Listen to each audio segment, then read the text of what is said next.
wanted to kind of take you along on this journey of sanding this thing a little bit. It's turning out really nice, and it's extremely satisfying to watch. And as you can see, some of the layers here are kind of you can see where some are high, some are low, and basically this just makes the paint nice and flat and reflective.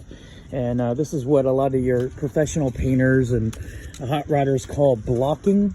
So we're blocking the paint out just to kind of give it a really nice smooth look. We do have a little bit of a bubble here, but we intentionally created that bubble just to kind of give it that vintage bubble tank look.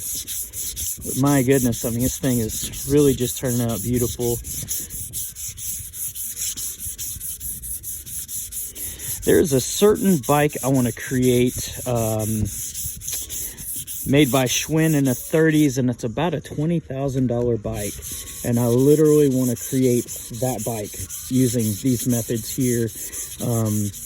I forget the name of it, but I'll end up sharing that with you when I find the pictures and stuff of it. But you can make anything in the world with these techniques. And you notice the lines are pretty sharp on this thing right now. That's the last thing I'll do, is form these lines to kind of be a little bit more curvy, to give it more of that vintage look.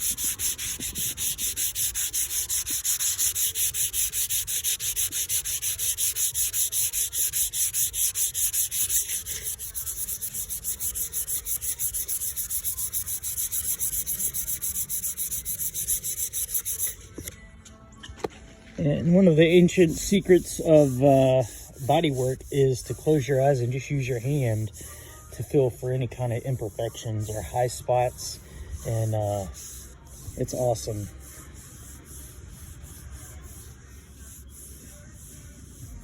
I feel that that's just a little bit high right there. Another technique is to use light, but the feeling method is the best method during this stage anyway. In the last stages, just before you do the primer, that's when you want to start using the light, because the light will reflect shadows where there's any kind of discrepancies in anything. My main goal right now is to keep these lines nice and sharp. And when I speak of lines, I mean lines like this right here, keeping those sharp. And the last thing I'll do is form those lines. But this stuff right here is really great because it fills in the pinholes and really just makes a beautiful job.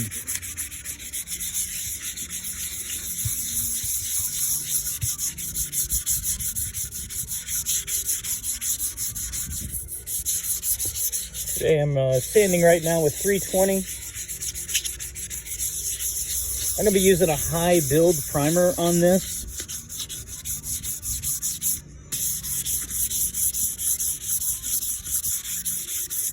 This thing isn't long for some primer. Look how nice this looks under here. This just forms this beautifully underneath here. The temperature's out here about 50 degrees. It's barely at the threshold to work with this stuff, but I'm able to do it.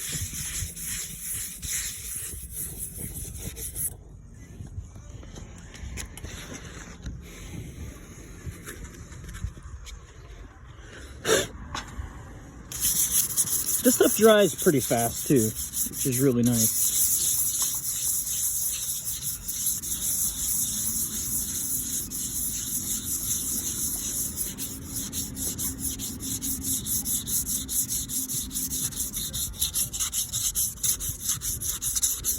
So this is a glazing, and they call it glazing and spotting putty. And you can get this stuff from Walmart. About everything you need to do this with is from Walmart. And it's perfect. Anybody could do it. You just gotta have a little time and patience. But I've been working on this for about twice a day for the last month, maybe a month and a half.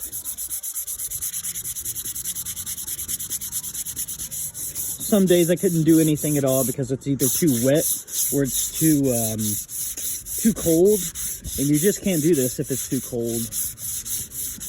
But you know what? We're headed into the spring months, and I'm excited to get this thing on the road here soon. He'll be ordering his engine in the next couple weeks, and he's getting a groovy steel sleeved engine, and it's going to be a really nice engine. Another thing I like to do is anywhere I feel an imperfection, I'll take a magic marker